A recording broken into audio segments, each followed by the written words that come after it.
Look at what just came in today. The eSwap Pro controller from ThrustMaster. And you may know ThrustMaster from all the flight joysticks that they make. I have been waiting for this controller for so long. I've been looking all over the place to get a hold of one. And finally, here it is. Ooh, can't wait. So with this controller, you can swipe the different modules of the thumbsticks and the D-pad and also the button themselves, hence the eSwap name. And they also have the clear click feeling, ultra responsive tack switches. I can't wait to feel that. And it looks like you can also customize the buttons too using the ThrustMaster software. So the switches are advertised to have 5 million plus activations. And the thumbsticks here are advertised to have 2 million plus. So this is how it works. You can switch out different modules here. And then they also have different packs as well. This is a PS4 controller, but it'll work on Windows 10 as well. What do you say we crack this guy open? Ooh, it's magnetic. Look at that, fancy. Alright, here we go. Whoa, that's nice. Top-notch presentation. Well done, well done. Oh man, there's a little foam here to protect the sticks. Love it. And here it is. Wow, shiny. Yeah, you know, one thing that I noticed right away is it feels really good in your hand. Very solid. There's no rattle or anything like that, even though these modules are swappables. It's just rock solid. Love it so far. The trackpad is on the smaller side. Share button here, options, the PlayStation button.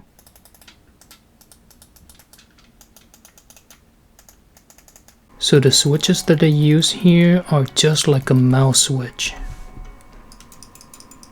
See that? Yeah, the face buttons feel good. Feel very good.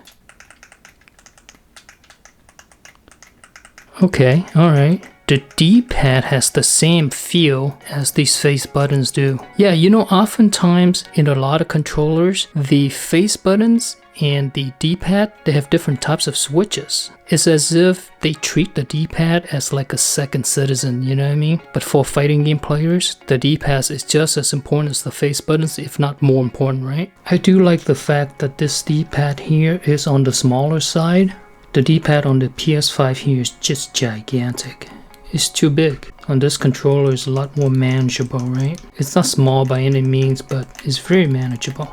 The only concern I have is there's a space between the buttons here. Is it going to be hard to press two buttons at once due to this gap? I guess we're going to find out once we test it. The thumbsticks feel good. You know, these kind of feels like the Xbox thumbsticks in terms of the tensions and whatnot.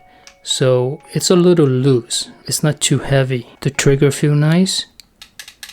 The travel distance of this trigger is not a lot. It's a pretty short travel. Yeah, and there's quite a bit of tension here. The triggers spring up pretty quickly. I wonder if there's a trigger lock on this controller. I can't find it anywhere. Shoulder button have a nice and clicky feel to it. I like it. And I'm also curious to see why they decide to do the shoulder button like this. You see how it kind of goes from the bottom and then it goes up? Why didn't they do a full button, right? All the way up to here. Right? This is not bad though. You do get a little bit of a grip right here, right? I guess one reason is they want to match the length of the triggers, right? So that could be it. But as a side consequence, you get this little grip right here, which I kind of like. So 4 secondary buttons here on the back of the controller as well. I don't know. This seems like it's going to be really hard to press. Let's see. Yeah, it's pretty awkward. So essentially you're going to have to kind of stretch your fingers out here like this. And I have extremely long fingers for my hand. If you have short fingers, forget about it. I think paddles would be a lot better than buttons. And on the handle of the controller here, there's this nice rubbery grip here. Yep, feels good. Alright, check this out.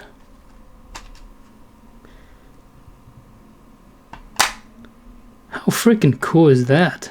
You also have a mic button over here. And I'm not sure what this button does. Okay, I also like the fact that there's a little bit of a gap here between the handle of the controller or the side of the controller here and the shoulder buttons. And the reason why is this is whenever I play Dead or Alive 6, so when I counter, oftentimes I will go like this, right? Like in the heat of battle, you're gonna just squeeze this index fingers here. If this button right here kind of drapes over, you're gonna accidentally hit it as I do this. But if there's a little bit of a gap here, you're not gonna have that problem. Let's see what else in the box. What's this? It's a pouch? I'm assuming this is for switching out the modules. And a really fancy looking and shiny looking USB cable. Wow. Comes with a free pouch. Can you put a controller in there?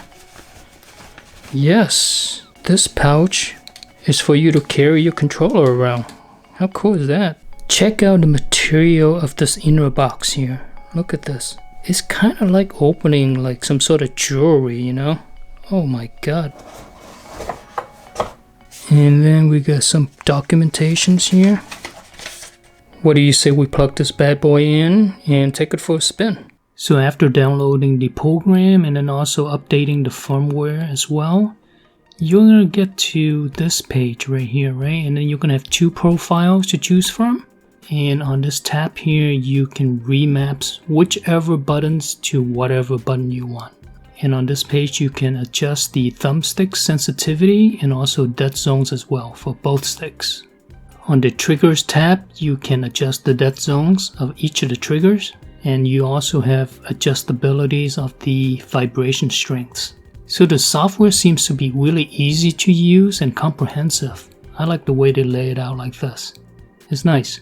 So I've booted up the OA6 here to test the controller. Okay, the D-pad seems pretty good. Very clicky. Alright, let's test the Korean backdash.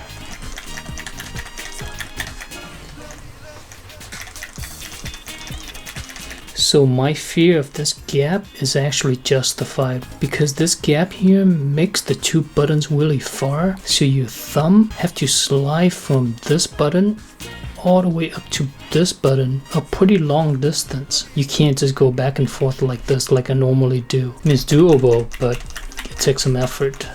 What the good news is you can easily slide your finger around this D-pad because the surface on this D-pad is on a smoother side. So sliding your thumb around wouldn't be a problem here. Let's test the Brett Wong roll here, which you're gonna have to double tap up or down really quickly for him to roll. Oh, yes, that's nice. Yes, oh yeah, that's good. And because the buttons here are so clicky, it's just so satisfying to double click. Alright, let's test the diagonals.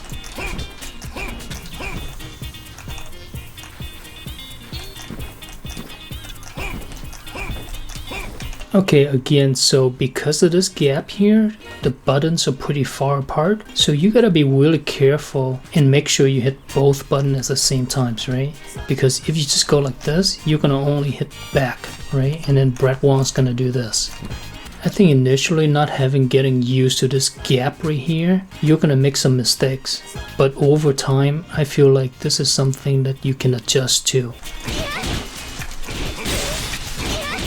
So the diagonals are good as long as you're making sure that you're hitting both buttons at the same time. Alright, quarter circle.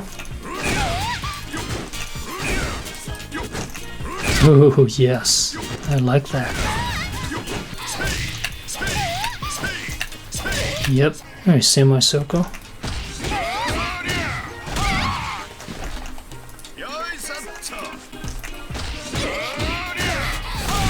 Perfect.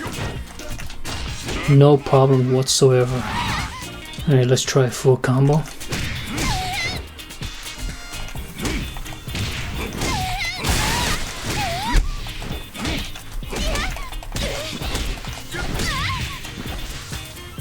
Okay, so the triggers are quite heavy actually. It takes quite a bit of force for you to press it. So I did miss a few inputs here. I guess you can adjust the dead zone, right, to make it more sensitive.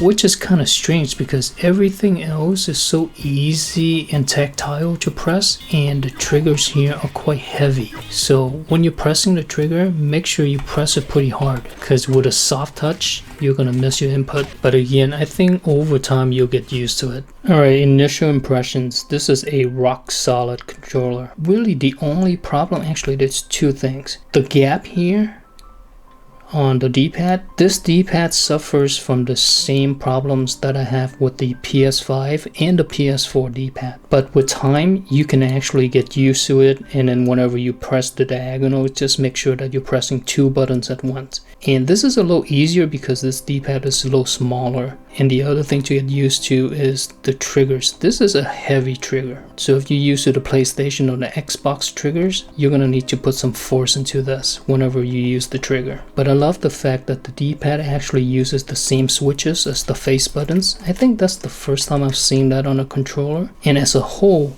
this is just rock solid, you know, it's so comfortable to hold. Yeah, it just feels so good in the hands, you know what I mean? So it's got like an Xbox shape, but with the PlayStation layout. I'm liking it a lot so far. Very, very solid. If you enjoyed the video, give it a thumbs up and subscribe for more. Take care.